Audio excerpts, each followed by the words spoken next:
Hey, good evening, and thank you for joining us on the Political Deep Dive. I'm Dave Valente. Tonight we're talking political tribalism. It's the last show before our 2022 political election coverage that we're going to be doing Tuesday night. But I wanted to bring on special guest Patty Malowney from the grand state of New Mexico. I consider it my home state, but uh, glad to have you on, Patty. How you doing? I'm good. I was hustling to get here on time, but I'm really good. I love it here in New Mexico. This is my new state, so I moved here from Michigan, so I'm still getting used to the culture here is quite different than the Midwest, and so far I really like it here. Excellent. I mean, I tell you what, I love New Mexico. The whole tagline of the tourist industry is "It's like a whole nother country," and or it's the land of enchantment, and that it's the culture there is so unique It that is. it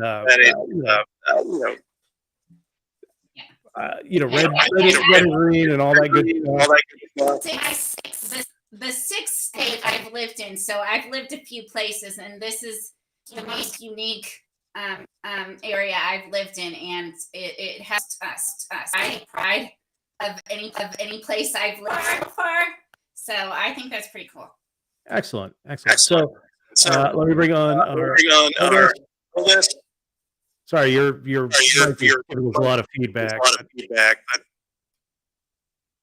me try and adjust something here. All right. I'm working on my microphone. Yeah, there's a lot of feedback, Patty. We're either going to have to mute you when you're not talking, or if you have a. I think the setting is the volume, and I have a mic, but when I put it on, then I can't hear you. So I can try connect with my laptop, or I can just mute when I'm. Well, the one other thing I was going to say is that if you go to settings at the bottom and then choose audio, there's a thing that says echo cancellation. And if you turn that on, that might help. Except for that I'm not settings. Oh, yeah, I am. Here they are. There I am. There he is. It's good so far. On, so no, I don't know. No, that's good. Is no, that bad? Yeah, it was. All right, we'll figure it out. I've often thought that all of these things should be pressed to speak. Look, see, right now it's good. So I don't know if you're muting yourself or not, but now it's good. I muted it, but wait a minute. Now we're not hearing it. So here we go. Yeah, that's good. All right. So hold that thought. While I was wrestling with my OBS, I neglected to get a beer. So let me just go get a beer, and I'll be right back. Well, you do that. I do have a beer tonight. I am not going to drink it for a while, but it's the Yingling's Hershey Porter. Very tasty.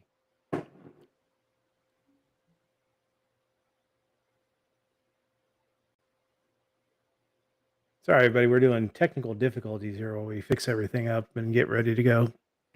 I can't. Patty, you're not on. Oh. Yeah, I can't hear you.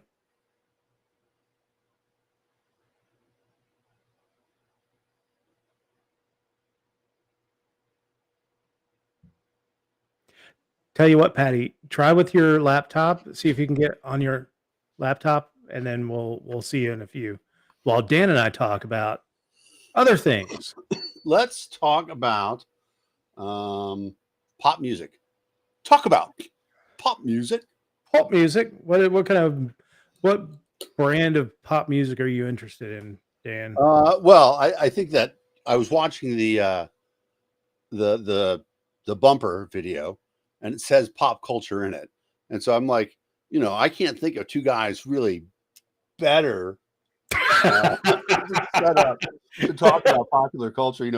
Two guys who just have their finger on the pulse of young people today. Absolutely.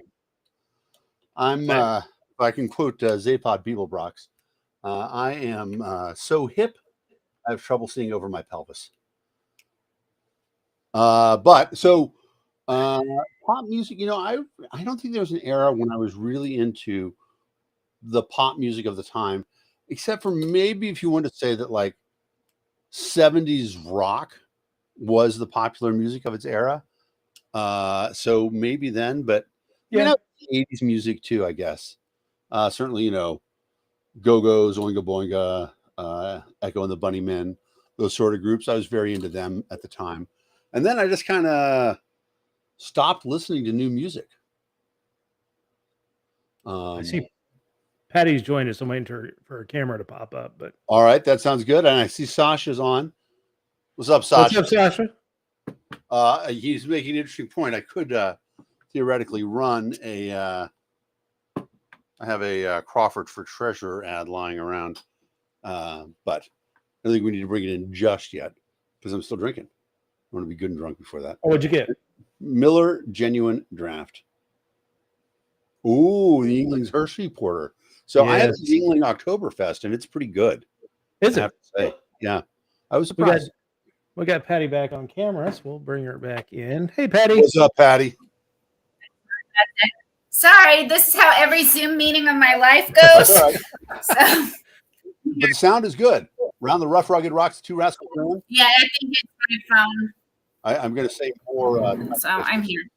just to make sure there was no echo. I Yeah. slid a sheet, I slid upon a slitted sheet, I sit. That's yeah. I would have cursed. I would have cursed if I did that one. That's the best one. Peter Piper, Yeah. pickled peppers. How many peppers did Peter Piper pick?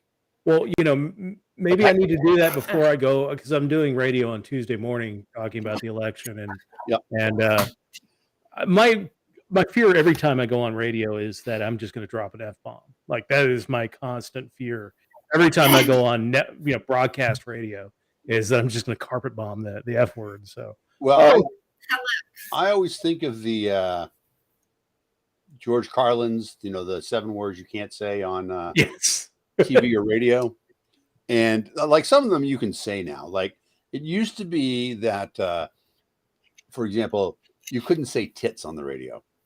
And, if I can quote Carlin's thing, he's like, tits. How can tits be one of the 7 worst words possible? Right? I mean, is that really where we are? I mean, come on. It sounds like a snack, right? exactly. The hostess is coming out with a bunch of tits. And as a matter of All fact, right. in Hold on a English, sec. it is a Hold on a bird. sec. Hold on a sec, Dan. We also have joining us tonight for the first time in a while the sister Care Bear. The Care Bear was.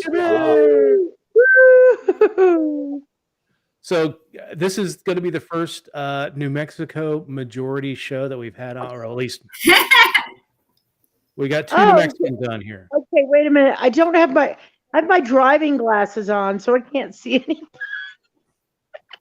Yeah. I'm sorry. Who else is from New Mexico? Patty Malowney is from New Mexico. She's our guest. You said tonight my talking. name right. I am so impressed with you. Tracy doesn't even say Patty. Hi. I cheated because I went on your. I'm. In fact, while we're here, we were talking about it.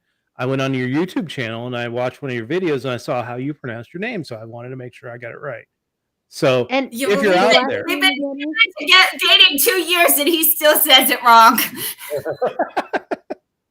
Tell them to watch more of your videos. I'm sorry, I didn't catch your last name. It's Malowney, but it's very similar to Maloney. I think when we came over that somebody didn't know how to spell it. So No that's doubt. my guess. that's all right. Yeah. With the last name Valente, Kara and I have been called Valentine our entire lives. So Here in New Mexico, Valencia, quite often. Valencia, yeah, absolutely. So, Patty, we've been talking a while about getting you on the show, but what you just did a video about the idea of linos, dinos, and rhinos, and the whole idea of political tribalism. So, And tell me, kind of go in a nutshell of what your video was about, and also talk about your YouTube channel. Where can people find you? okay.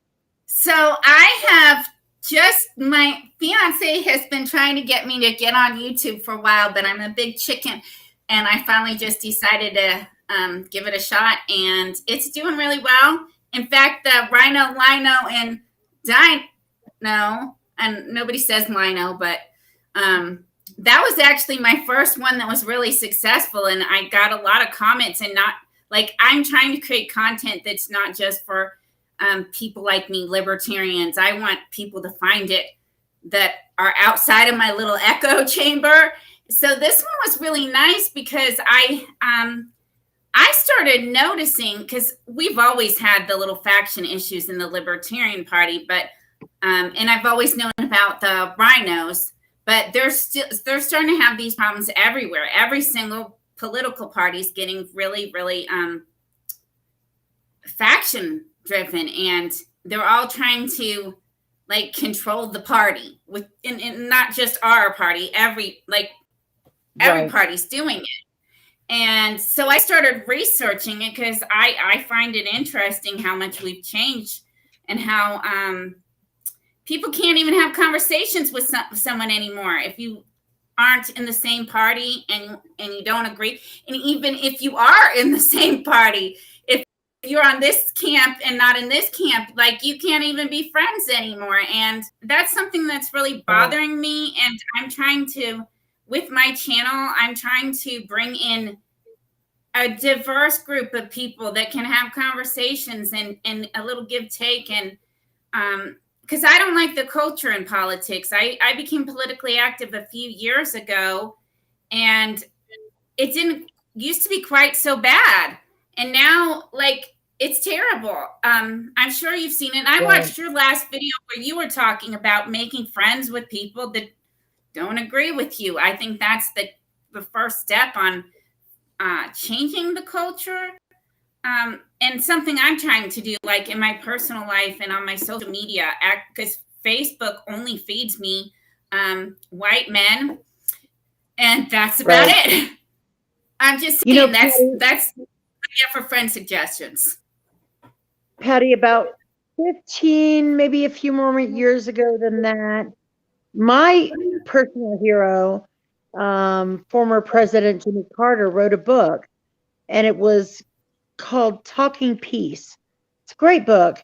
And his whole thesis on this book was that we've become so and this was 15, 17 years ago, we've become so fundamental in our politics and our religion that we don't even speak to each other anymore. We don't even have conversations. Sorry, I'm babysitting my dog, my boyfriend's dog, and she loves me, and so she wants to be on me at the moment. That's all good.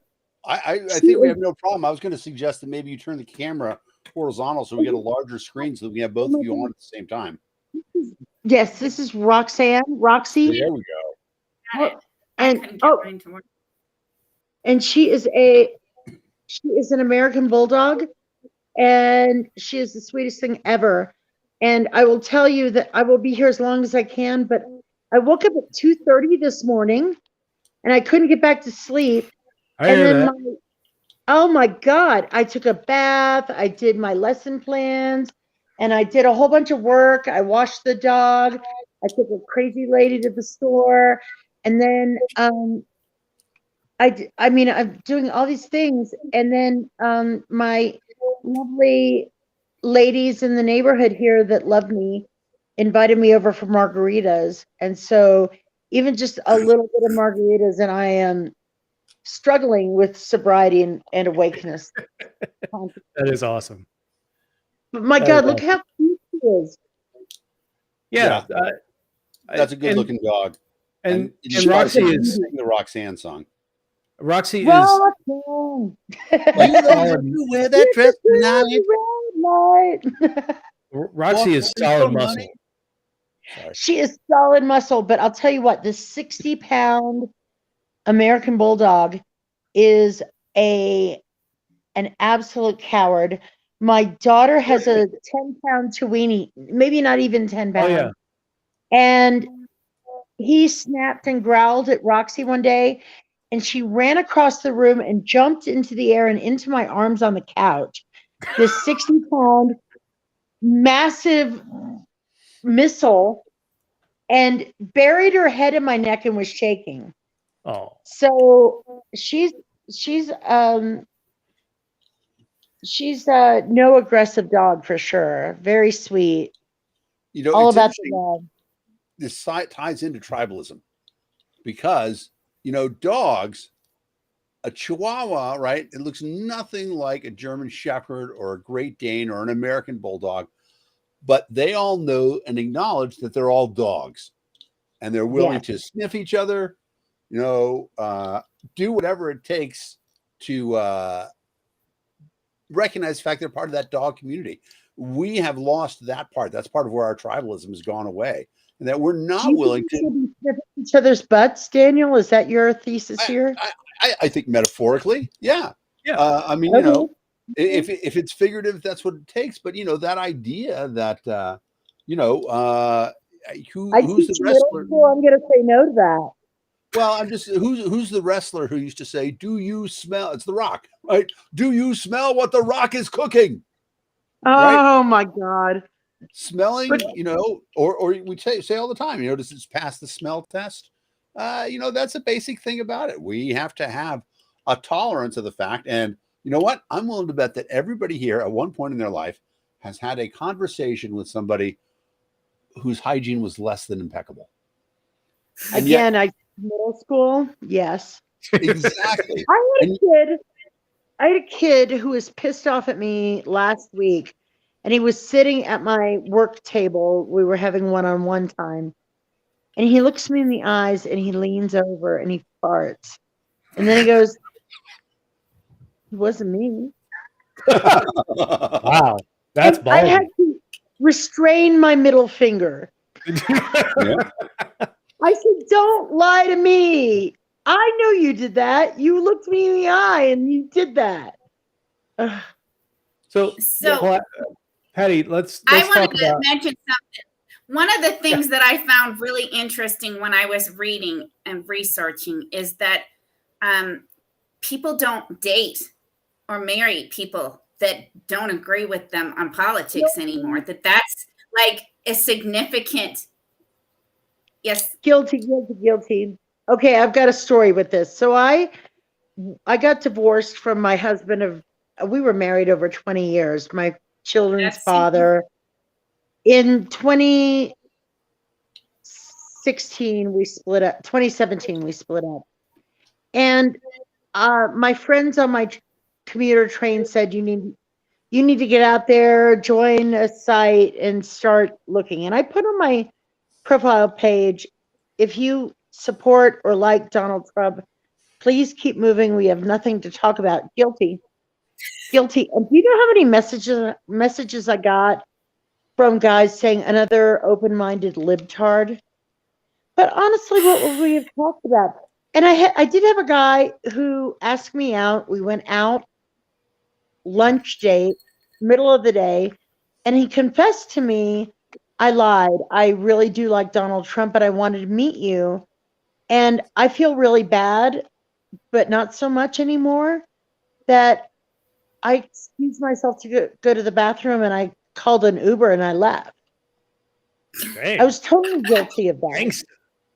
Thanks. But I mean, seriously, I wasn't interested in him after 5 minutes of conversation.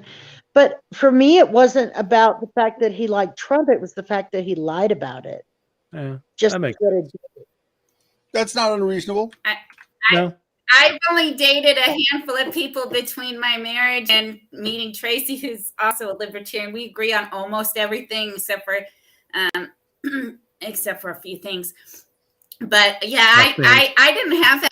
I have Republicans that like me, MAGA people, and I just can't mesh with. I went out with a Democrat one time and he talked about politics the whole time. And it was like talking about regulations and like, I can't talk about this and get along with you. Sure. What was, because I understand regulatory policy is not exactly sexy. I can't never, to be honest with you, all the things we were talking about, but the entire conversation was politics. And I know that I'm politically active, so people that would go out with me would want to talk politics. But if we're going to disagree on every single thing, it's just not going to work. And I've had it with both Republicans and Democrats that, I'm libertarians or independent people, and even maybe apolitical people I get along with the best. As far as my girlfriends, a lot of them are Democrats. I haven't found that many Republican girlfriends, but I don't know if that's just because of who I circle in. But that was the biggest thing I found interesting when I was reading, is how much people are only connecting with their echo chambers. They're not talking to people outside of their world, so they perspective. Sure. I went to a conference back in 2019. It was before the pandemic. It was called the People. Dan's back. Pop him in there. We don't see your camera yet, Dan. There we go. There he is. Where's that handsome guy? Yeah, so the group was called The People, and they purposely brought together people from all over the country, as many states as they possibly could. It was run by the actor, his name escapes me right now. He was on 90210, but he does a lot of acting. Luke Perry. Jason Priestley. Luke Perry. No. Ian Zierling. No. Brian Austin Green. No. You're really embarrassing me here by making me name all the members of 90210. Your dork showing. You'll get there, Dan. Hey, can I ask something real quick? Yeah. There's a comment in the thing. It's the first time I've seen the comments, and it says, "You're very loud." If that's for me, I'm sorry. No, I've that's had margaritas, and I'm from New Jersey, and so and I teach middle school, so I have to talk over people. So I apologize for being loud. No apologies. No apologies. It's all good. I think it's more of just kind of the general loudness of everything here. I've adjusted some people's volumes on here. I'll be real quiet. There you go.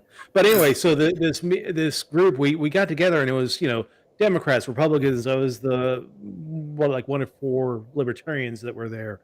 But we sat down, we started talking about the issues of the day, and one of the things that you realize when you get down to it and you just kind of strip away all of the political labels and discuss the issues of the day, a lot of times you just find out that MAGA Republican or that uber democratic socialist,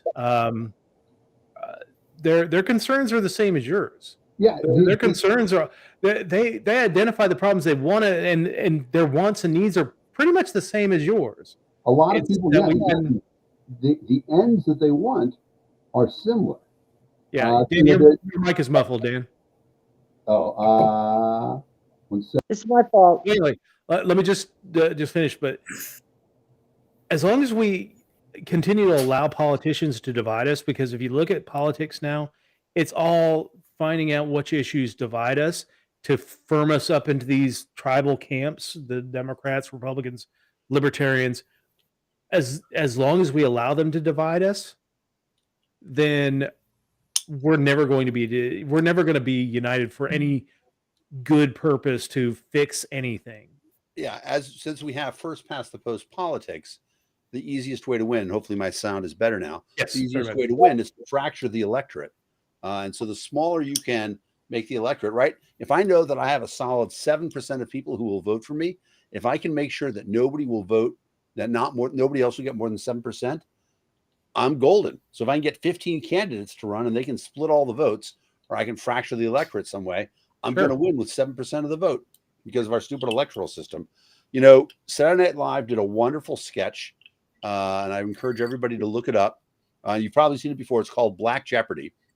Love Black Jeopardy. Black Jeopardy's fantastic, and they Not did a one damn where thing, Daniel. Not a damn thing. yeah, exactly. That's the episode I'm referring to. Is that they have Tom Hanks on as a MAGA guy, and it turns out they all have a lot in common. I got a guy. Exactly. And that's one of those things. But I do think that where things break down is when you say, what are the ends that you want? And a lot of times I think, well, if I were to say, what are the ends I want for our society? What's the end game? Somebody told me the other day, I was writing a mission statement. The mission statement should be, when this is achieved, my organization the vision statement for my organization should be, when this is achieved, my organization will no longer exist because we'll have achieved our vision. So, for me, I have a vision. My vision does not involve equality for everybody, because that actually would be, an incredibly abhorrent system. I don't want a system that's going to make me be equal with everybody, because I'm not. In some ways I can do a lot of things really well. There are other things that I'm terrible at, but I, viva la différence. But there are some people who are like, no, we really want equality, absolute equality across the board. And that's where you sort of start to see things start to break down. Yeah. Yeah. So, Patty, can tribalism be good?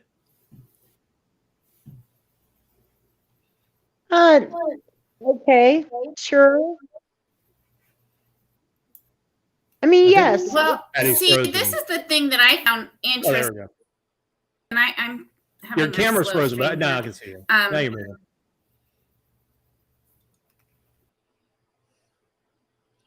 Because I have terrible internet service, which is why I was using my phone, which I might have to Because you switch live in over. New Mexico. Yes, and there is no high. I've searched, and I live on a farm, and this is what I got. Are you in So, Albuquerque? The thing. Yep, I am in Albuquerque, and but where we live, there's no high. Easily. I recognize part of the problem is that we have two people on from New Mexico at the same time, and that's using up all the state's bandwidth. You're using all the bandwidth. That's probably true. We live on the edge of Albuquerque. No APD, just Bernalillo County sheriffs. Unincorporated land. So they don't shoot off it. The way to get citizenship in New Mexico is being able to spell Bernalillo while drunk. Pointing it out on a map. So the thing that I found when I was researching, because I spent, and I was trying to read another book before I got on the show, but I didn't get it all done. So there was a few things I found interesting. One is that we're having tribalism, but also how to fix it. And I think some of us, I suspect that in the next few years, and maybe I'm just optimistic, but I'm starting to think people are getting fed up with this, and that this may ultimately help us independent thinkers. Some of us are, I mean, I really do. Everybody's been saying for the last, I don't know how long, that they wish we had more options, but they don't like any of the options, I guess. I don't know. But what I do know is that connecting with people outside of your circle helps them to see you're not really that different from them. I have a lot of friends that aren't, like I had a friend, a lady I sent a friend request to like a couple of years ago, and she said, sorry, I don't think I can be friends with you because you're a libertarian. Because she had a perception of what a libertarian was. And I said, I don't remember what I said. I said something nice, and we've become pretty good friends because I'm not the image she has of a libertarian. And I get frustrated as someone who wants to grow libertarian. I'm just going to be honest. I know that everybody here is not all in the Libertarian Party anymore, but I want to see, I've been in love with the Libertarian Party a really long time, and I want to see it blow up. And we can't do that if we only want a certain group of people, because most people don't think like we do. And we're not going to get them to think like us if we don't want them to be part of us until I'm not wording myself the way I want to, but people change their mindset gradually. And Yeah. Republicans move to Democrats. And the other thing I'm noticing is that our political parties themselves seem to be shifting a lot right now. A lot of the frustrated Republicans are now moving over to the Libertarian Party or the Ford Party. And a lot of Democrats are moving over to the Republican Party. And I'm kind of curious how our political parties will act. No, we're not. Yeah. I promise you. Some of them are. Some of them are. Who? Some of them are. Who? The Blue Dogs. The former Blue Dogs have no real home. Andrew Yang. Andrew Yang would be the perfect example of somebody who moved to the Forward Party. Tulsi Gabbard. I'll give you Tulsi. No, but Tulsi didn't. Yeah, go and forward. Tulsi Gabbard is really changed her views, and I think some Democrats are going to follow her. I disagree. I think she's coming back to her. She's coming back to her old homophobic views. That's why she's more. I made another video on her, and that is like my most popular video right now. She's got a lot of fans, and I am trying not to offend any of them, but I'm not a Tulsi fan. I mean, I do think a lot. I'm like, you know what? If Tulsi were an old white man with her political views, would she be as popular as she is today? I don't think so. I think you can find a million old white guys who have exactly the same views as her. Yeah. And now, you know, she's in this situation where, right, I mean, going out and campaigning for Herschel Walker, how can you possibly do that? I mean, because that guy, he is unfit for office by any definition. Now, we have to be honest about it. Let's be honest about the fact that Herschel Walker has made fewer gaffes in the last 2 weeks than Joe Biden, right? Herschel Walker knows how many states there are. Herschel Walker didn't go to an event and then call out for a dead person asking where she was, why she wouldn't come up and meet him, which Joe did today. But Herschel Walker's not 80. And Herschel, do you know where Herschel Walker stands on abortion? I assume that depends on who needs it. He stands at the ATM. That's where he stands. Well, I mean, it depends on who needs the abortion. If Herschel needs the abortion, it's going to happen. Right. Yeah. He's terrible. But let's take the politics aside, because that's part of the problem. That's the tribalism problem. Okay. I definitely disagree with those politics. We're very different. But that guy is so obviously incapable of holding office, right? I mean, he committed a felony during the debate. It is a felony to impersonate a police officer. And he said, I am a police officer. And he held up a badge. So, oh my God. Right. I know. He's clearly, and you know, he is a well-established liar, even going back into his football days. And I'm a Dallas Cowboys fan. Okay. He can't count to 21 unless he's naked. Well, he's not. It's not so much that he's a liar. I mean, he's well documented to say that he's got multiple personalities. I don't know who we're dealing with on a day-to-day basis in this thing.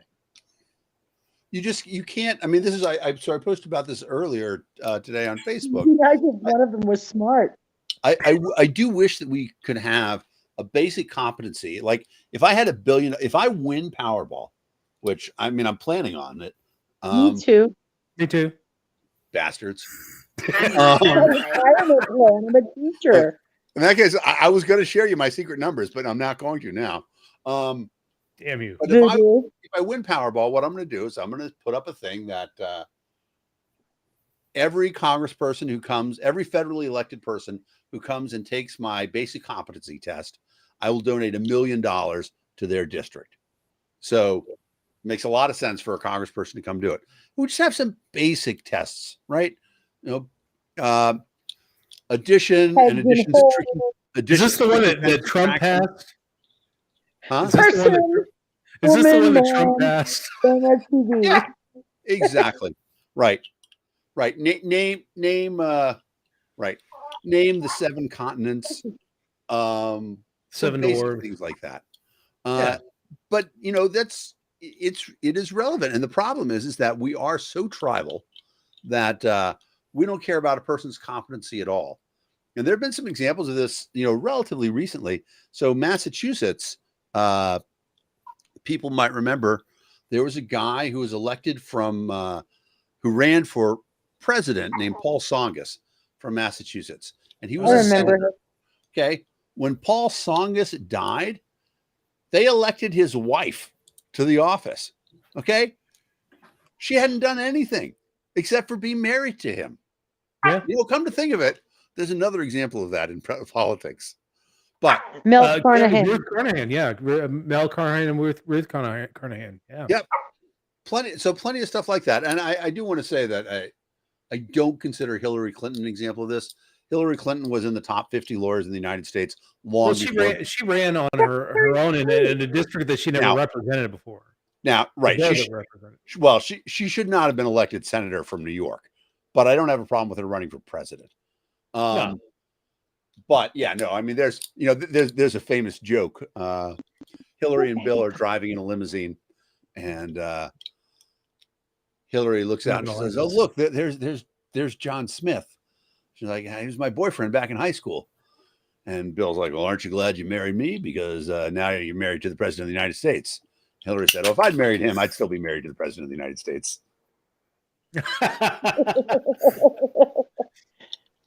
So That's a pretty good one. Patty, tell me what is the cure for? I mean, we've kind of talked about it. Is really communication, but really, is that the only cure for tribalism? And more cowbell. More, of course. You know, I think I think some of this. I'm an optimist, so that's me. But I think some of it is social media, like Facebook, and I'm not a proficient at Twitter because they're mean over there.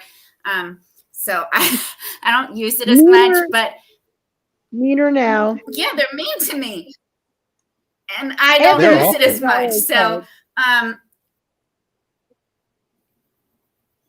I don't know. I like Facebook because I can control who I'm friends with, and if you don't like me, then I've got a vetted friend list. So, but I think that getting off of one social media and expanding your network, like one thing I've done, and honestly, I think everyone has to start doing it, and I don't know, but I think the less we stay on a social media platform that only feeds us what we want to hear, the more like news channels, and I think this is changing because I do search engines for a living, so I'm really excited to see how many search engines are starting to be the preferred search engine.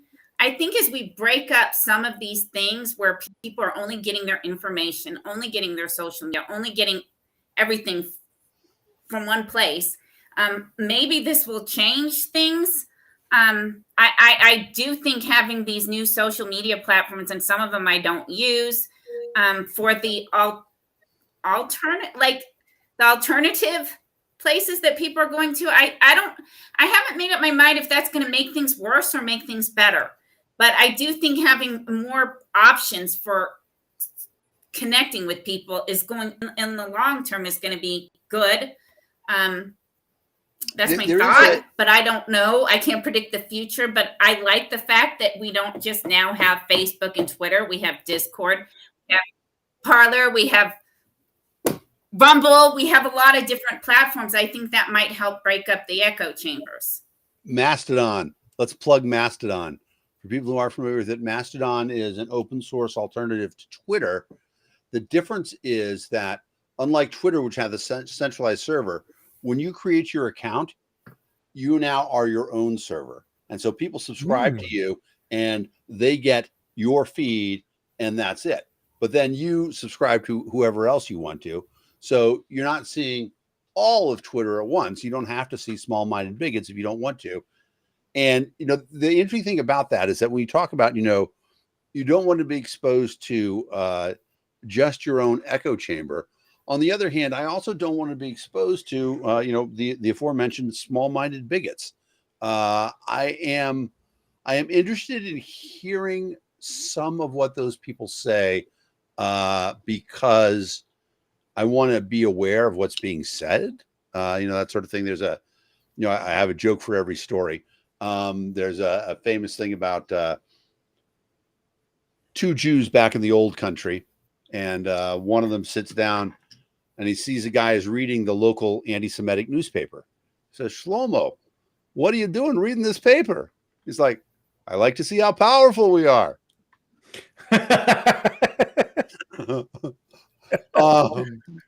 So that sort of thing. I like to be.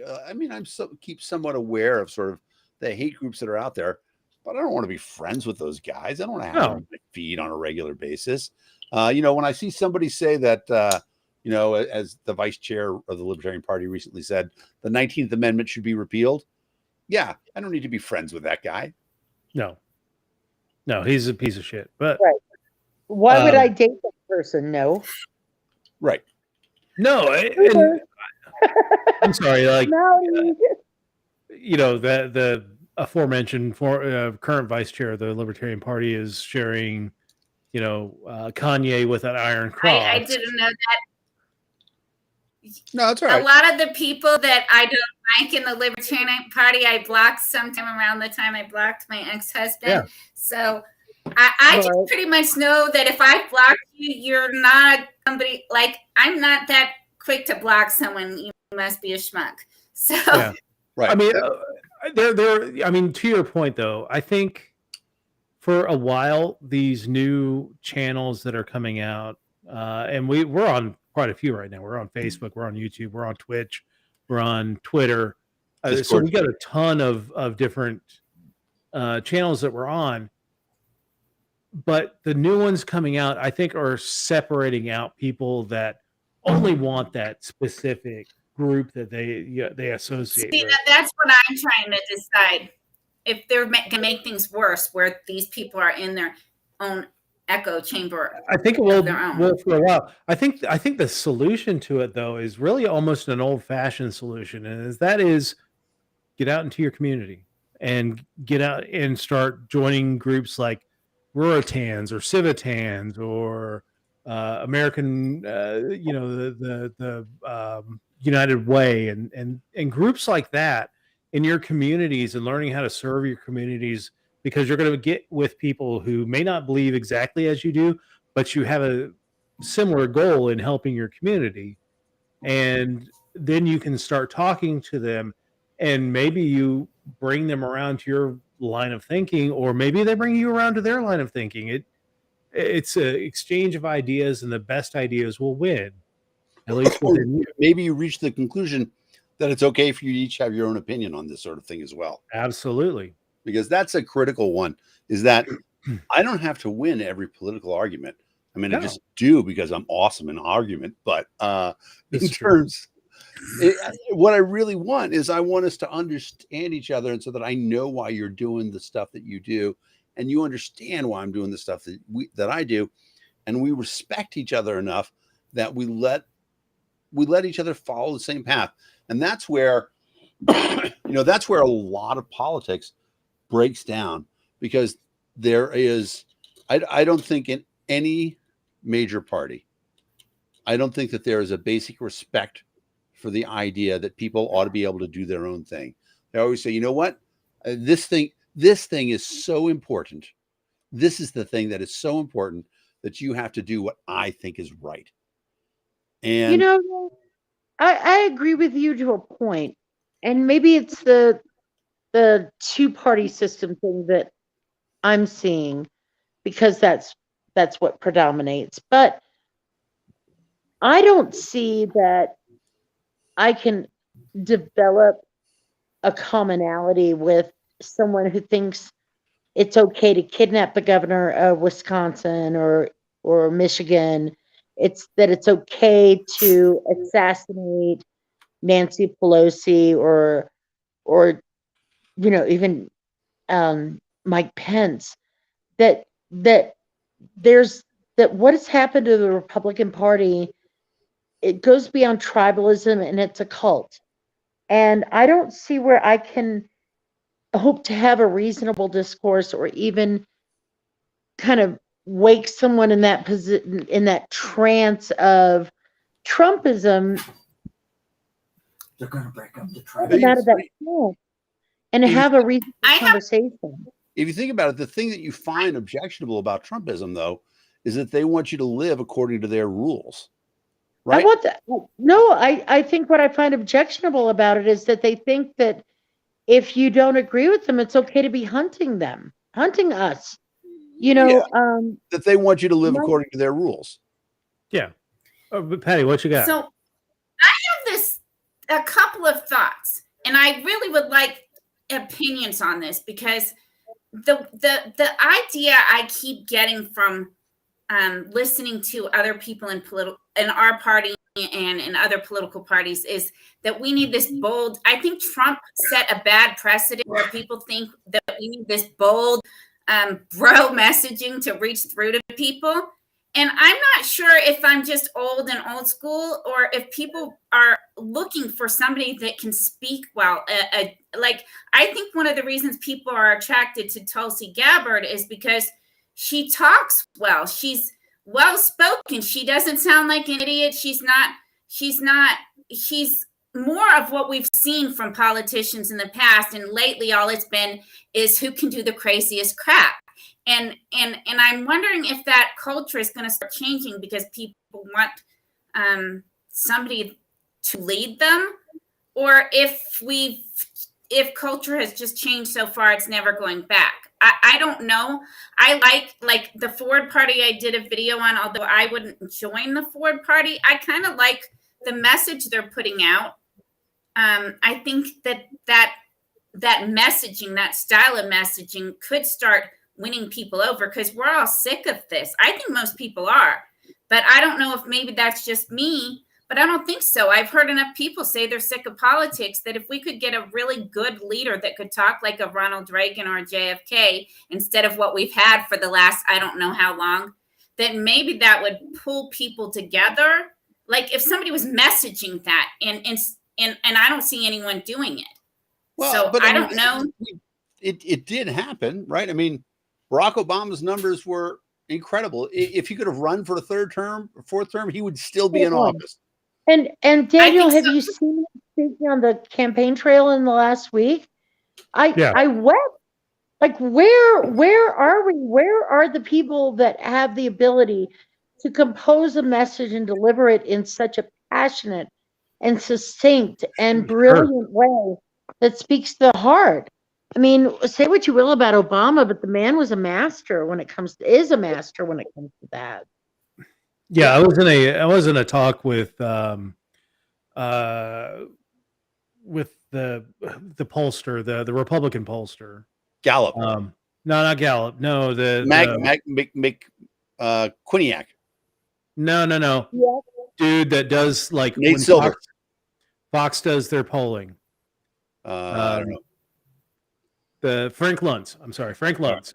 So Luntz, he gets on and he talks about political messaging, and he talks, he shows a video of George Bush doing a speech, and then he shows a video of Barack Obama, and he said Barack Obama is such a master communicator because, like, when he talked about comparison politics, rather than trashing the party, he would, it was in the sequence of how he would present the idea.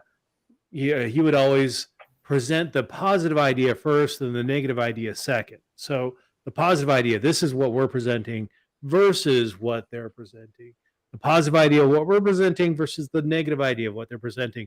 But he always emphasized the positive idea that he was presenting. And that's why he was such a master, spokesperson for his ideas. Well, and he carried warmth and class and grace and all of the things that. Well, it was a much more positive message than what we've seen over the last several years. Is that we are, we're inundated with negative political advertising. But when you look at some of the most successful politicians over the last 50 years, when you look at a Reagan, when you look at an Obama, their messaging was always much more hopeful, much more positive, much more keyed on to the inclusive good things of what we're doing and what we want to do. And definitely inclusive. But and I think we're ignoring a part of that, which is that each successive system begets the next one. Okay. And so for Republicans who are mad about Barack Obama and his big numbers, they have to recognize the fact Obama doesn't pull those big numbers if George Bush doesn't prosecute this incredibly unpopular war and get reelected in 2004, right? Democrats are flabbergasted that Bush gets reelected in 2004, but he does. And so, they're essentially stuck with that. So then they get Obama coming up. And remember, it almost wasn't Obama, right? It almost was Hillary. In the end, it was, the Kennedys, because of the Kennedys' hatred of the Clintons, that they said, you know what, we're going to back Barack Obama because we don't want to see another Clinton get into office. And that's what sort of swung things. But so then Obama comes in. But, what happens? The ACA. Okay. The biggest thing that happened in that situation, and say whatever else you want to about it. There were 43 votes and all the Republican members of the House voted to repeal it. And those people didn't go home and lose elections. Okay. Right. They were representing their people. That was a very unpopular bill that was passed with a small majority. And each It was party popular enough to pass with a majority, though. But that's the problem. If we sit around and we say, okay, what are the things that we should pass with a majority? There's a famous statement of, democracy has to be more than two sheep and a wolf voting on what's for dinner.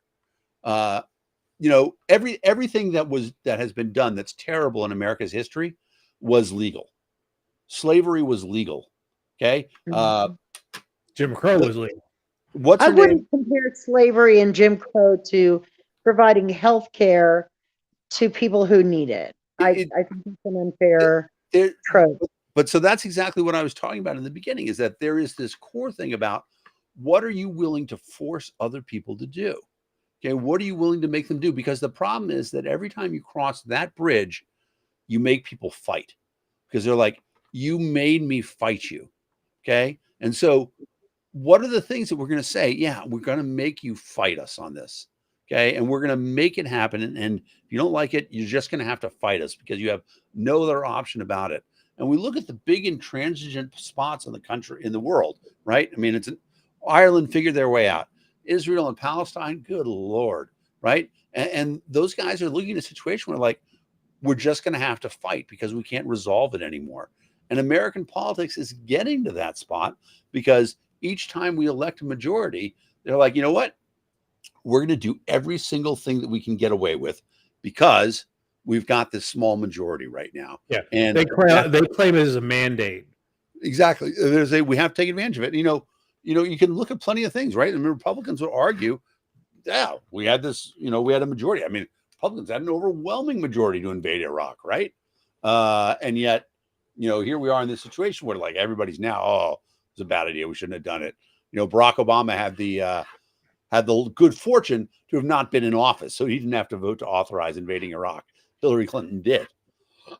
But we keep the system of rubbing the other guy's noses in it, as opposed to saying, you know what? Let's have this system. I mean, it's a great example, Cara, because you talk about, the healthcare system. So Massachusetts passed a healthcare system that is essentially Romney Care, exactly right. And in fact, it was better. It is better than the ACA, but it's better than the ACA because Massachusetts at the time was a state that had a household income of $80,000. Okay. The system that makes sense for that people overwhelmingly approved, right? 67% of people essentially approved the ACA, but it's a system that works better the more people who are involved in it. Romney's a brilliant businessman. He's like, this is how we make it work. We actually socialize the risk. We get everybody involved in it, and we'll be able to prove that in doing that, we're going to bring down costs and we're going to make better outcomes. And here's the thing. If it worked, and we talked about this in Massachusetts, what happened? If it worked, everybody else in New England would be knocking on the door. Connecticut would want to join. New Hampshire would want to join. Maine would want to join. We wouldn't let Maine join because they don't brush their teeth. But in general, if the system really works well, people are going to want to join in with that. And whatever else we want to say about it, when they made a system, they said everybody else has to do it this way. Even some red states that had pretty good health care. Tennessee had a pretty good public health care system. And I consider Tennessee a pretty red state. They had to give it all up because of this idea that we're going to make you do it this way. And we're meant to be 50 states united. Okay. That's where our tribalism is supposed to be, right? 50 engines of democracy. They put it in our name. We're supposed to be 50 states united, not 50 states unified.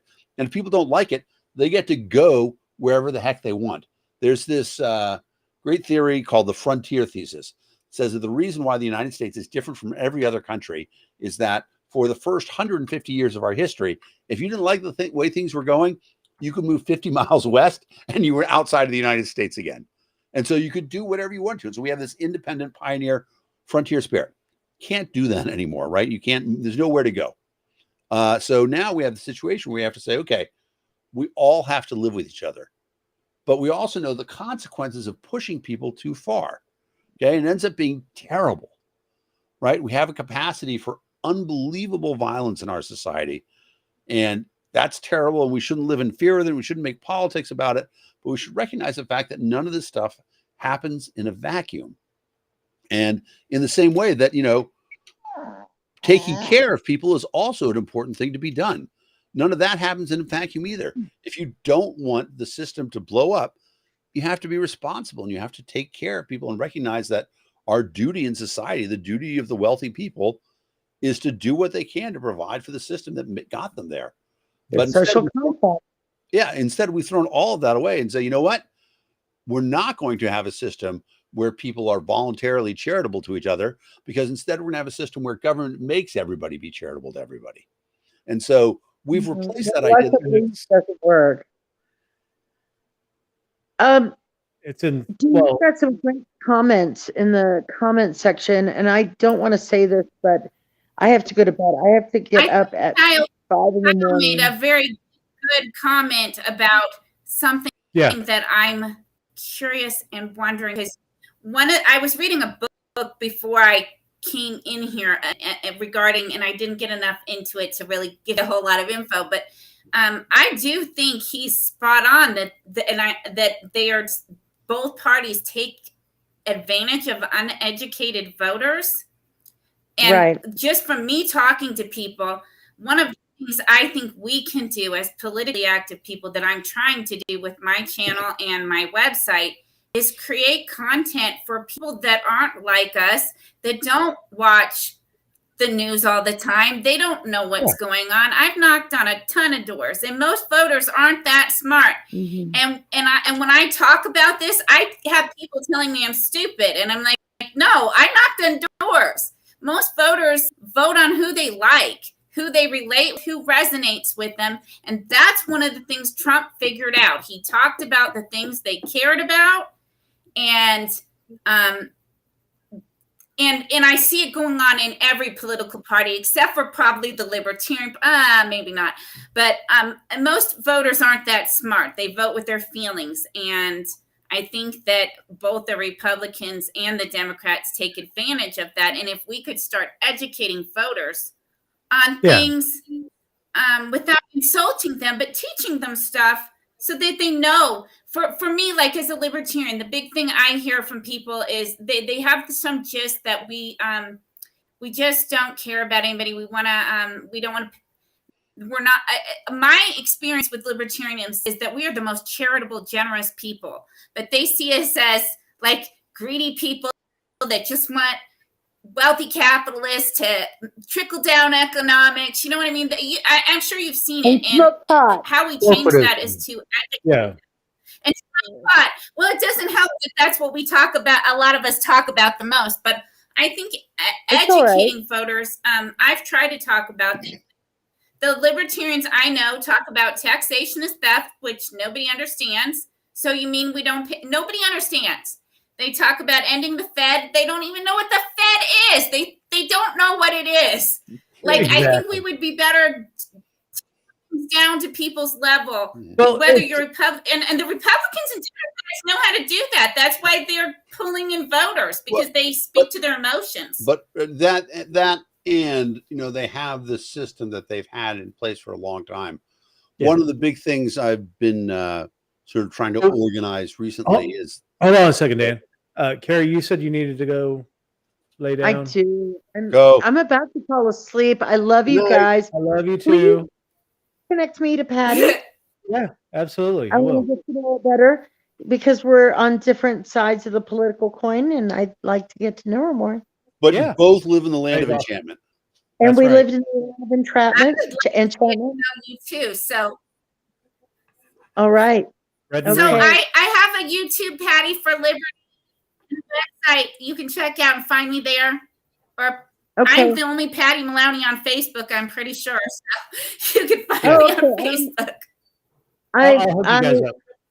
I'm the Cara Valente that isn't a Brazilian pop song. I'm the only David Valente. Well, I'm the David Okay. Valente who's not the Brazilian pop player who plays with his feet. So it's He funny. has no arms. We'll What? let you go. We'll let you go first, Kara. But I have tried to friend all the other Daniel Fishmans on Facebook. None of them have responded. You're so Bastard. weird. So there's a David Valente that is a multimillionaire real estate guy up in Vancouver. But there's a David Valente who is a Brazilian pop star who is famous because he has no arms and plays musical instruments with his feet. Well, there's a song called Cara Valente. It's spelled the same way, and it means brave face. Nice. Thanks, Mom and Dad. There you go. Yeah. Okay. The, I love you guys. Have a wonderful week. I'll see you next week. Read the comments because they're really cool. Yeah, they are. I love the so comments. we Daniel Fishman Fishman is a freak. Yeah. Fishman's a freak. That's great. Kyle Rock, Craig Rocks, James. Hi, James. James I in hope West you all have a Virginia. wonderful week. Pour one out for your homies. Word. Word to. We can't say that anymore, do? What? You can. Word to your mother. Word to your Yeah, mother. we can't. Word to mom. Word to your mother. Word to Because mom. mom was gangsta. Remind me to send you $25 per Okay. bank account. Send us a check for $50. I'm splitting it with you. Nice. All right. Thanks, mom. Thanks, Mom. All right. Love you guys. Have a great week. Love you too, See Care you Bear. later. Bye. Bye. All right. Let's quiz it up, baby. I'm ready for Yeah, the let's quiz. do the quiz. Yes, damn it. Hey, Care now. Bear. Good night. All right. How do we get out of So, here? I don't know. I'll figure Click it the, out. yeah, just close the window. There we go. All right. Let's share the quiz. Bum, bum, bum, bum, bum, bum, bum, bum, bum. We are getting quizzical.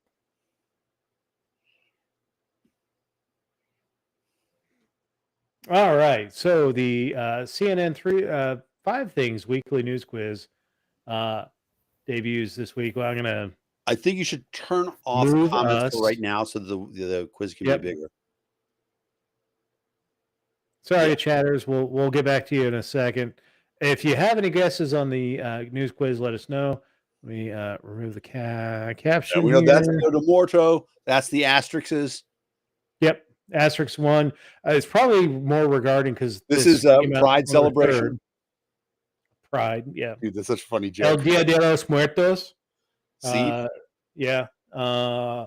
And this is probably regarding the no-hitter that they threw because it came Maybe. out before the they won Before they the won.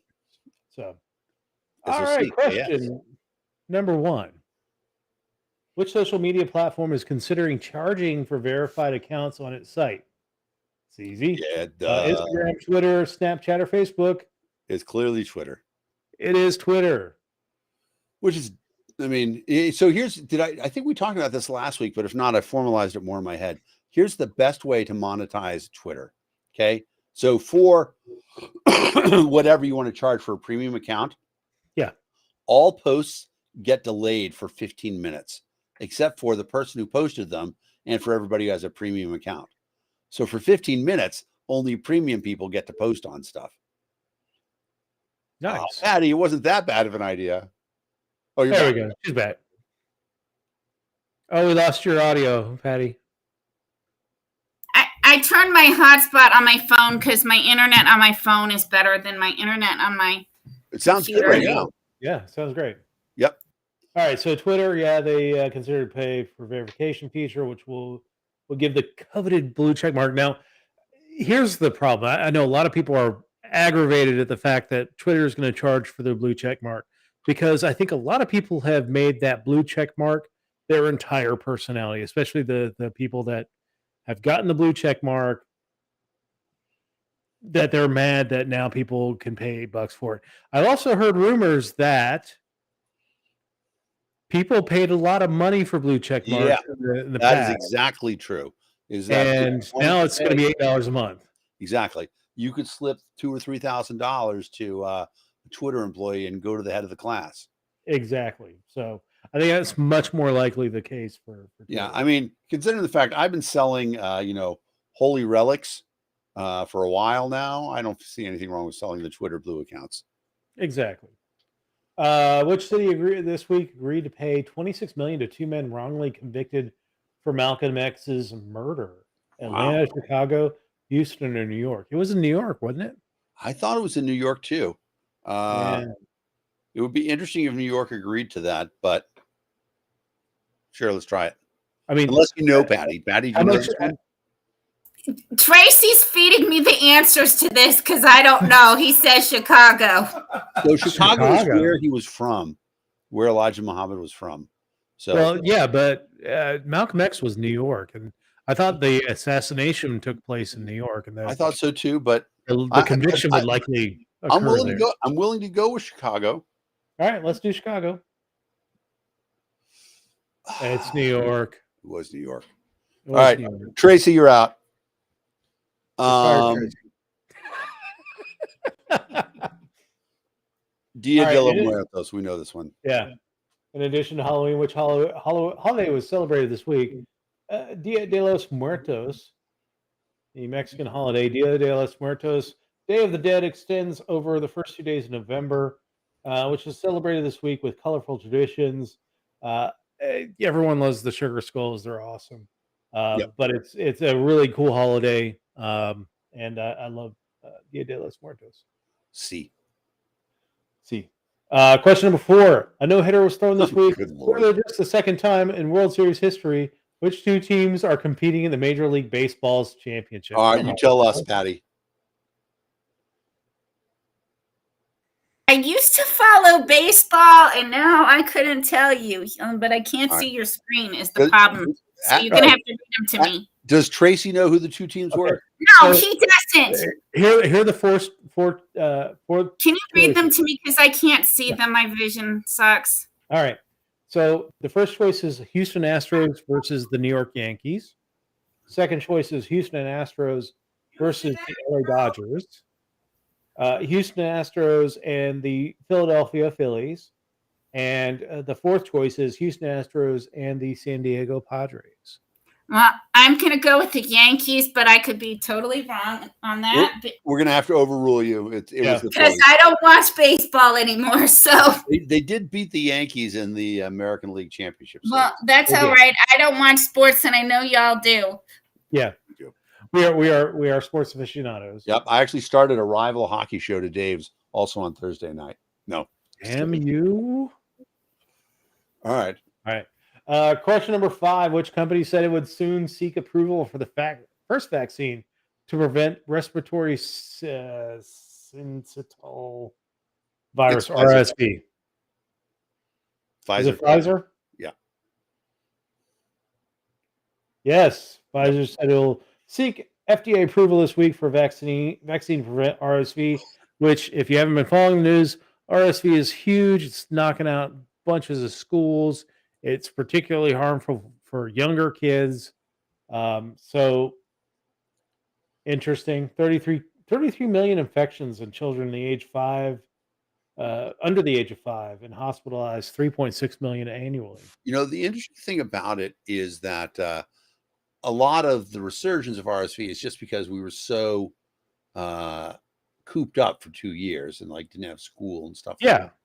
But this is the real promise of mRNA, is that, we essentially have a machine now that you put a virus in one end and the vaccine comes out the other end. And it takes, 2 to 3 weeks. and that is going to change healthcare significantly in our lifestyles. People who are under 50, you have no idea what your 80s are going to be like. They're probably going to be a lot healthier if you want them to be. So I encourage everybody to don't be like me and Dave. Be thin, be healthy. Hey, I'm under 50, so my 80s are going to be on crack. That's funny. All right, question number 6.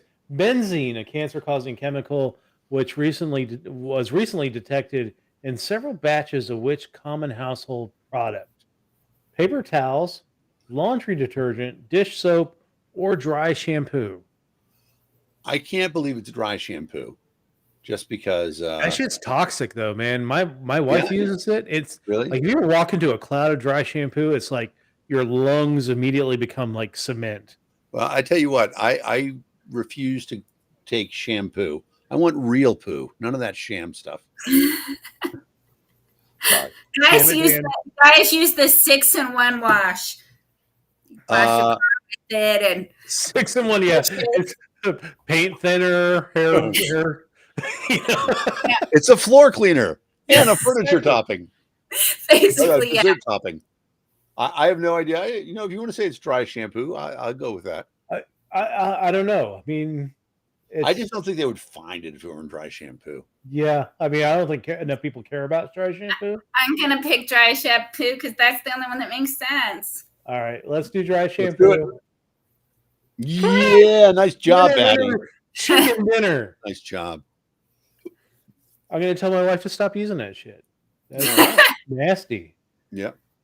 So certain dry shampoos, including some Dove, Nexus, Suave, TIGI, and Tresemme products, voluntarily recalled. I got to check out the shit that my wife uses because I got some comments about this next one.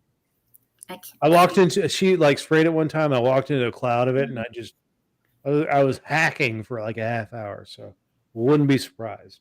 All right, question number 7. House Speaker Nancy Pelosi's husband, Paul Pelosi, was recently attacked in a violent home break-in. In which city did the attack occur? San Francisco, Washington, Alexandria, or Potomac? Who didn't watch this? We know it was San Francisco. It was San Francisco because Nancy was not there. So did you see Donald Trump Jr.? Yes. Posted a picture on Twitter of underwear and a hammer. Yeah. Said he was going to go as Paul Pelosi for Halloween. Yeah. Now, here's the thing. He meant that to be a rag on Paul Pelosi, but that was among the nastiest underwear I've ever seen. Dude, what are you saying by yourself by posting a picture of that underwear? That looks like underwear that his father threw out. And then he was worn a couple times. It was ridiculous. Actually, did you ever see the underwear that the underwear bomber was wearing? Yes. Yes. It was skittered. It was not your Sunday best. Let's just put it that way. I mean, it was some pretty nasty stuff. You know what? The old Fruit of the Loom tighty whities, those have got to go. Right? What is wrong with us that we are still allowing people? Like, I'm not in favor of authoritarianism, but I would make those illegal in a heartbeat. I had so many traumatic memories from my childhood of running around. Wrench it up. Exactly. Tidy whities are terrible. But I will say that, a lot of the extraneous comments came from the fact that, first of all, the police did blow the initial report. They did. They indicated that there was a third person there, which now is apparently not true, and everybody agrees on it. Now, is it a cover-up? I don't know. I choose to believe that. Well, you say everybody agrees on it, but once everybody who gets out there, the conspiracy theorists are like, "Oh, there was a third person there," you know. Everybody who's there now has the same story. And I personally believe, having tried to work together in a group. Underwear of mass destruction. Underwear of mass destruction, yes. I agree. Love it. All right. Yeah, I mean, It's just yeah, I mean, it's going to feed into a narrative. There are going to be the conspiracy theorists who think that something nefarious. Now, the only thing that I said when they identified a third person was perhaps he was there with a mistress. I mean, That's the most plausible thing. I mean, if there was another person there, it would have been a mistress that was there because Nancy wasn't there. But yeah. it doesn't matter. Like, he was attacked by somebody. And for me, like the whole thing with the political ads, like here, Dan, we're in, the DC media market. We see all these ads for the I honestly don't. I don't watch television anymore. oh, well, there you go. And I have ad-free YouTube. Yeah, the ads that tie all the Democrats to Nancy Pelosi are just ridiculous. And you thought that maybe the day after the attack, maybe they'd pull them back and maybe throw some more positive spin ads about their own candidates out there. No, they're running just as hard against tying all the Abigail. I can't remember her last name, but Adams. No, not Abigail Adams. It was Raffensperger or something like that, who is one of the Northern Virginia congresswomen. Tying her to Nancy Pelosi, and of course they had Nancy Pelosi almost as the devil incarnate. Right. Yeah. You think they would have backed off for a day or two, but no, just continue to throw that shit out there. Anything they can do to divide us into smaller and smaller pieces. Yes, moms are the best. All right, question number 8. Which extremely rare item is expected to fetch up to $30 million in an upcoming auction? George Washington's journal, keys to the White House, first edition copy of the U.S. Constitution, or original Senate gavel? So I don't think that it could be George Washington's journal or the original Senate gavel, because those are actually unique. And so I don't think that they would auction them. I think that they would have been given to the country. And so now, keys to the White House, I don't think there's any keys to the White House. So my guess is that it's going to be a first edition copy of the U.S. Constitution. Yeah. And one of the interesting things about it is that I believe some of them have slight differences in each other. Because it wasn't like they were put on the printing press. Exactly. It's not hand scribed. So this is probably one of the ones without the 3/5 compromise. And that would be nice. Right. It's the one with 5 commas in the Second Amendment. That's my guess. Patty, what do you think? I don't know at all. I would say George Washington's journal, because I can't see anyone paying that much money for the other things, but I don't know. Well, I mean, I will go as we always do with the quiz. We go off of kind of the context clues of what we see in the. It does look like a piece of paper. Blurred picture. It looks like a piece of paper. So it's either going to be the journal or the Constitution. It's not going to be the gavel or the keys. So I'm with Dan. I think it's going to be the Constitution, original copy of the Constitution. We don't have to steal it like Nicolas Cage. Right. First edition. First edition. It is. Yep. Correct. You have first edition U.S. Copy of the U.S. Constitution will go under the hammer in New York next month. Is that $30 million? Yeah, that's nice. If I win Powerball tomorrow night, yeah, I probably won't bet on that one. I will go in and steal the Declaration of Independence. Yeah. I think I got $1.5 billion. Well, what's interesting though is that it's rumored that Trump is bidding on this so that he can tear it up. I wouldn't be surprised. All right, question number 9. Which animals slipped loose from an enclosure at the Sydney Zoo this week, prompting a full lockdown? Although Sydney is very used to lockdowns. Yep. Gorillas, lions, elephants, or snakes? I will go with lions because that was one of the The context picture that we saw at clues. the beginning, exactly. Yeah. But I still think if you read them all, can you read all the options again so that we can say "oh my" at the end? Yeah. Bears, lions, elephants, and snakes. Oh Oh my! my. Yeah, I would say lions too. Yep. Yeah, they busted loose this week. Some guests were rushed to safety after 5 lions managed a brief escape from their closures at Sydney's Taronga Zoo. No people or animals were injured in the incident. I'm glad that no animals were injured. I don't care about the people, just no animals. Yeah, I have gone. I'm pretty anti-zoo now. There's a few exceptions, like San Diego, and I don't mind birds and dumb animals. Primates shouldn't be in cages. Cetaceans, stuff like that. I really have a problem with zoos. Like Patty, I've been to the Albuquerque Zoo several times.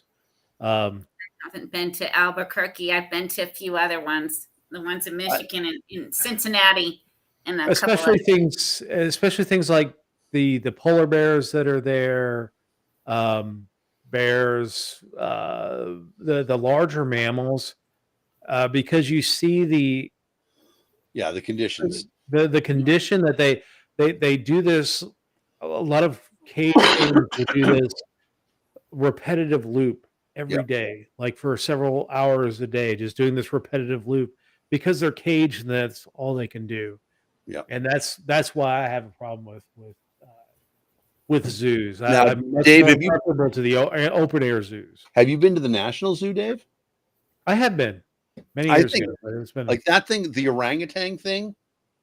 So people who haven't been at the National Zoo, there is essentially a high wire about 100 feet up in the air that the orangutans can climb on, and so they really have freedom. They can go from area to area, not get in your way, walk back and forth. It's amazing. Something like that. They can go right from the House to the Senate Exactly. with no problem at all. That's very funny. All right, question number 10. Which of the following was awarded the best cheese for 2022? Best cheese: cheddar, brie, Gruyere, or Havarti? I'm looking at the picture and I see a red rind, I think. And I think Anything old farty? I can't be Gruyere. All right, let's just rule Gruyere out. Too bougie. Yeah, but it's the fondue cheese. It's not going to be the best cheese. I do love me Brie some fondue and though. cheddar could be. I love fondue. Because It's of the not red. brie. You think brie? I think No. Havarti- It's not brie. I'm It's not thinking it's either cheddar or old farty cheese. because of the red rind. I think Havarti, but Patty, what you got? I'm gonna say cheddar, but because I have no idea. I mean, cheddar is awesome. I love cheddar. all right. What's the audience say? The audience is quiet. The audience on TikTok. What do you say on TikTok? We got one person watching on TikTok. Do we have anything? No. All right.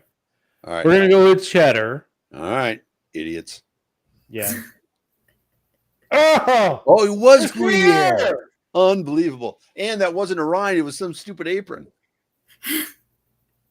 Yeah, That's a duplicitous picture. bastards. So Gruyere won it. This year's winner, Gruyere from Switzerland. I would love to be from Switzerland. It rose above more than 4,400 cheeses to claim the title. That's amazing. All right. So we got 8 out of 10. Yeah. Not bad. We got a solid B. Actually, Yep. a B minus, but that's fine. I watched a great show over the weekend talking about how evolution is a C student. Evolution doesn't care anything about being best. You just have to pass the test. That's it. Well, yeah. I mean, it's really the first past the post of everything, like 50.1 plus one, or Yeah. if there are several things competing, just the plurality, because it's going to be the one that replicates itself. Yeah, and they Beyond talk about like all these biological insane things that happen in different bodies. Like, for example, in the giraffe, so giraffe's mouth is up here, and the larynx is at the back, but the nerves run all the way down the neck and then back up the other side so they can control the larynx. And they're like, but you know what? It worked. The C student of science evolution said, that's good enough. Ship it. Exactly. Whatever mass produces the most easy. Yep. Is the one that wins. All right. So this week, the Libertarian U.S. Senate candidate Mark Victor dropped out of the Arizona Senate race. Now, one thing we have to remember about Arizona is that Arizona does vote by mail, and most of the ballots have already gone out. So Mark Victor's name appears on every ballot in circulation now. Yeah. But he dropped out and enthusiastically supported Blake Masters, the Republican candidate. So, previously before that, Dave Smith, the presumptive 2024, Libertarian Party nominee for the Libertarian Party, endorsed Blake Masters. Angela McCardle has been less than enthusiastic about Mark Victor's campaign and saying, well, it really depends on whether it's a good GOP candidate or a bad GOP candidate. Well, so to be, you guys know much about this guy? Because I was going to say, I hadn't heard anything about him until just a few weeks ago. I went and watched his whole debate, and I thought he was outstanding. Like, I've listened to a lot of libertarians debate, and most of them can't hold their own. He did a really good job debating it, and I don't know him. Mark is a lawyer in Arizona, so he's going to be decent at debating. Now, the problem I have with his debate is that when he was pinned down about, things about, what is the worst thing is about the state having control, he went immediately to age of consent laws. I must have not seen that, because I watched that and I didn't hear that. So I don't know. I mean, that was Dave Smith's complaint about him. And to be fair, Dave Smith didn't like him before he dropped out of the race. But yeah, exactly. From what I could tell, the guy is a criminal defense attorney, and he has reasons to feel that way. I have, I'm one of the people that got screamed at Republican when I said, hey, we need to be consenting adults. But I also understand the argument that regarding that, and I don't necessarily think that makes somebody a bad choice. For me, the of all the transgressions of the state and state laws and all the bullshit that goes on with government, one of the lowest things on the totem pole of that is age of consent laws. Like, if that's the first thing that you move to, like this week I got into an argument with somebody about the transgressions of government, and the first thing they brought up was the 1950s integration of schools as coercive government. Was the government coercive? Absolutely, but they were coercive towards a state government. That's not a libertarian ideal. Like, right. I'm good with the federal government stepping in to protect individuals having the right to go to get an education where if you're paying for the public school education, you should be able to go wherever you want to go.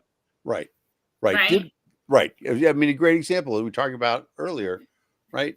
When Rosa Parks had to sit at the back of the bus or refused to sit at the back of the bus, okay, that was the law in Montgomery, Alabama. It wasn't the policy of the Montgomery, Alabama busing company. They would have been happy to. And in fact, later on, they were broken by the boycott. Yeah.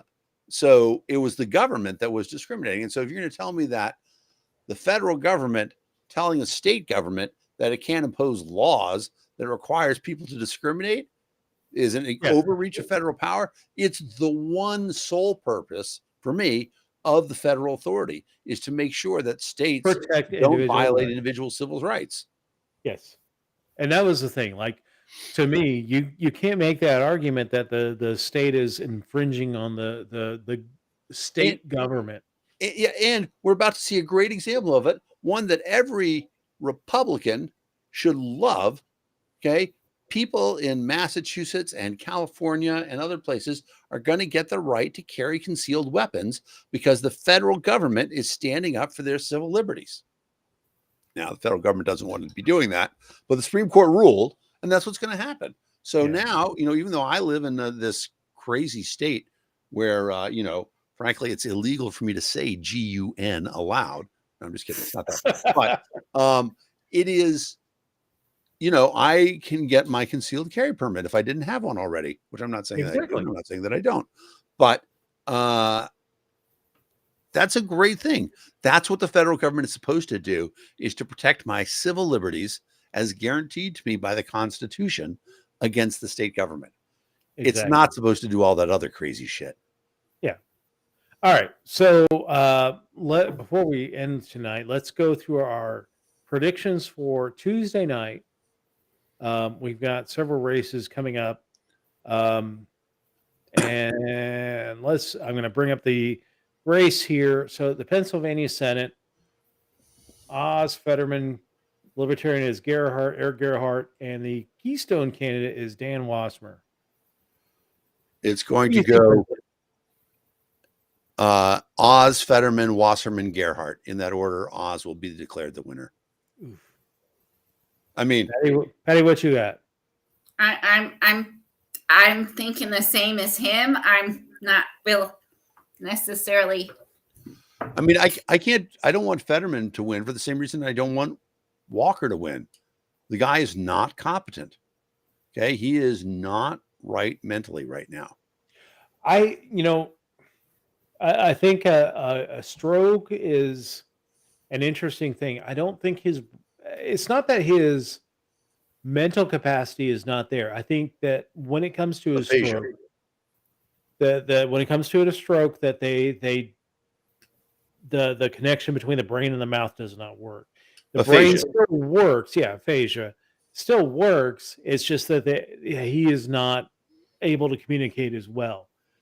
I don't hold that as much against him as I do what is going on with Walker.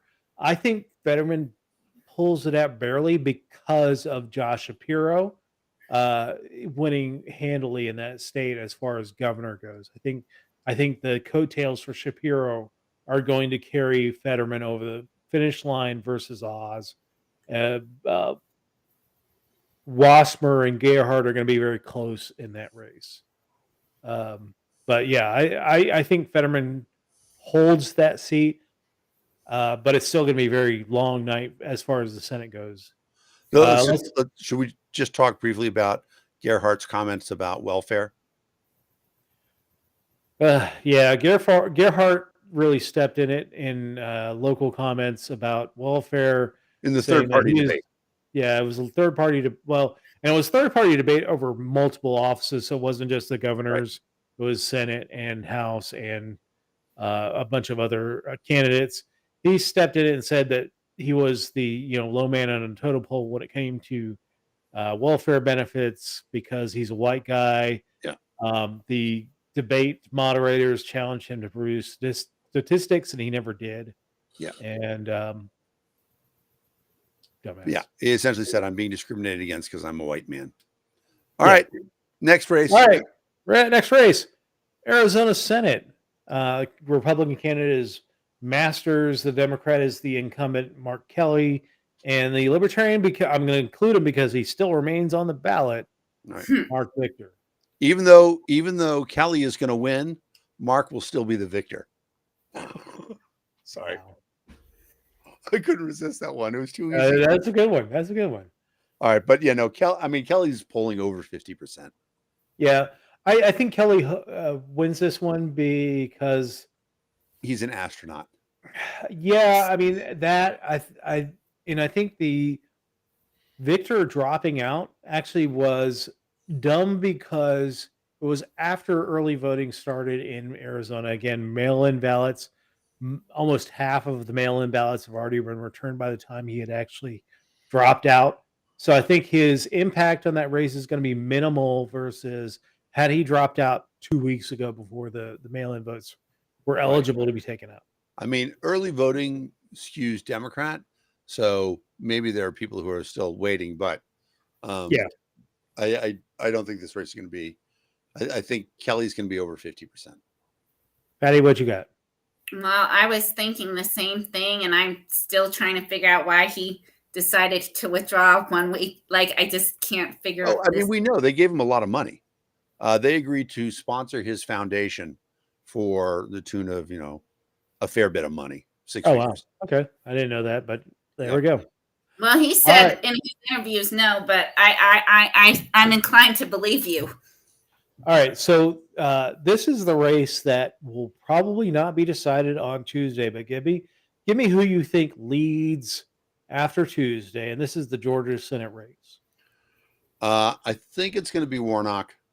My guess is going to be Warnock 44, Walker 42, and Oliver at 10%. Wow, that high. I love Chase, and I think that in a better situation he would poll at 10%. I think traditionally voters flee from the libertarian candidate towards the end of the election. We saw it with Sarvis in 2014. We saw it with some other candidates, Gary Johnson in 2016. That voters tend to filter away from the libertarian candidate. I do think that Warnock leads at the end of the night. It's going to be very close, but I do think it's going to be like 48-47. I do think that Warnock's going to win the second the general election because all of the money is going to be focused on that at the end. But what do you got, Patty? Well, I'm honest. I lived in Georgia for 8 years, so I'm like not really this one. I really can't. I don't have a strong prediction, but I don't think the Libertarian will do that well unless you guys know something I don't know. Well, I think Chase is going to pull like probably 4% in that race. That's kind of what I'm thinking too. He has pulled as high as 8. Yeah, I think the normal progression. And don't get me wrong, I love Chase Oliver. If I was in Georgia, I'd vote for Chase Oliver. I'd find ways to vote for Chase Oliver multiple times. Here's the thing: I am not discounting the secret racist in Georgia vote. Yeah, that's what I don't know. Georgia's. But I just we'll see. I'm not discounting the Georgia football fan. That is my next everywhere question. outside of the donut of Atlanta. The rural voters who think that Herschel is one of the good black good black people and will represent them well in the Senate. I think Herschel is going to trounce everywhere around Atlanta. Can Atlanta, Savannah, and Augusta turn out enough to overcome what Herschel Walker does in the rural parts of Georgia? I think that they can. I think the abortion issue is going to play much better for Warnock in the suburbs of Atlanta, especially the counties like Gwinnett, DeKalb. Those counties, Fulton County, are going to really turn out heavily for Warnock, and will overcome what Herschel Walker is going to do in rural Georgia. But that's my feeling. Chase, I think, gets to 4%. I think Chase forces, and that's the other question is, does it go to a runoff? I think there's no way that it doesn't go to a runoff. I agree. Same thing for Georgia governor, I'll say. I think Kemp wins. I think Kemp wins. Really? Outright, yeah. He's outpolling even in non-Republican polls. he's outpolling Stacey Abrams by 6 or 7%, Interesting. and over 50% in each of the polls. So, all right, next race, Arizona governor, Carrie Lake, former TV show host, election denier, kind of batshit crazy, versus Katie Hobbs, the Democratic nominee. I think she's like Secretary of State or something like that. I have no idea. Got any feelings on this race, Patty? I don't have a strong guess, but I think Carrie Lake might do well. I think people like her. I think she's well spoken, and that's when I'm kind of interesting. That I don't know, but that would be who I would pick. She's getting a lot of attention, and she talks well. Yeah, I think Carrie Lake is leading the Real Clear Politics poll of polls. The only problem with the Real Clear Politics is that in the recent days they've included 2 really heavily Republican polls in a lot of these races, which have skewed the numbers. I think it's going to be very close. This could go well into the night. I think that this may be a race where Kelly actually helps Hobbs over the line, but I think if I'm going to prognosticate right now, I'm going to say Carrie Lake wins it, which, damn shame for democracy, but It's Arizona. All those people deserve that. All right, Georgia governor. We've got Brian Kemp, the incumbent, versus Stacey Abrams, the perennial Democratic darling, and then the Libertarian Shane Hazel. It's tough. You're right. I was looking at it. 538 has Kemp at 51%. But I don't know why. I think that there's going to be a runoff. I think that Hazel pulls entirely from Kemp. Okay, unlike a lot of libertarians who skew, and pull evenly from Republicans and Democrats, Hazel's not pulling anything away from Stacey Abrams. But I think that he is going to pull from Kemp. And so I would not be surprised to see Kemp finish at 49, Abrams at 45, 46, and Hazel with 1.5% or 2. I think Kemp goes over 50. I think he wins this one probably 52, 53%. I think that Abrams has dramatically underperformed, from the first race where they thought she could have won that race and it was close. Yeah. The next race, she's dropped a little more. I think she's going to drop even more now. I think people this is a little bit of fatigue with Stacey Abrams. If she loses, this is her last election. Should be. And it does come back to another point. Americans generally will not elect a person who is overweight. As unfair as that is, the average weight of men in Congress is 170 pounds. The average weight of women in Congress is 115 pounds. I completely made those numbers up. I have no idea. Wow. My ass is never getting in Congress. Damn it. But I do think that it's true. If you think about it, right? I mean, there are most people and most elected officials. So this part is true. So they took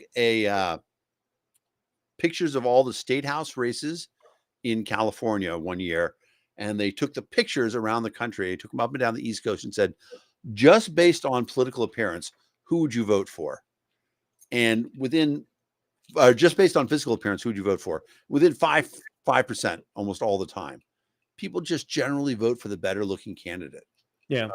And so, in this case, Stacey Abrams is, continued to unfortunately be large, which obviously I'm not biased against, but the public is. All right. So what you got, Patty? I'm going to tell you, I don't know on this one. I don't keep up with this. So I some of them I do, but I don't know on this one. All right. Well, let's take a look at a state you've been very close to, Michigan. That one. Oh my God.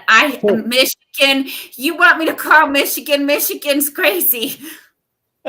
Now, Michigan, I will say, and this is crass, I understand, but Michigan has some really attractive politicians. Like I have, Gretchen Sure. Whitmer is. In fact, I got the names wrong here. It's Tudor Dixon is the candidate for the Republicans. Gretchen Whitmer is the Democrat. Yeah, I was trying to figure that out. I think Gretchen. I've been hearing from them, and I think Michigan's going to go reelect Whitmer, and people aren't going to like it. But I think that's what's going to happen. And I'll be honest, I have some reasons for thinking that I don't that I want to say them. I think Whitmer wins. Yeah, I think Whitmer. I think So Whitmer wins the as well. divide in Michigan is so, because I that's where I'm from.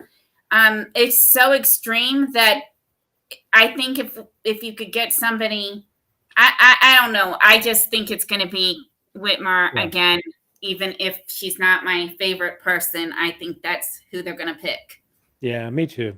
Another state close to you, Governor of New Mexico, Mark Ronchetti, a media personality for Channel 13 News, Michelle Lujan Grisham, the current incumbent, and Karen Badani, the Libertarian candidate.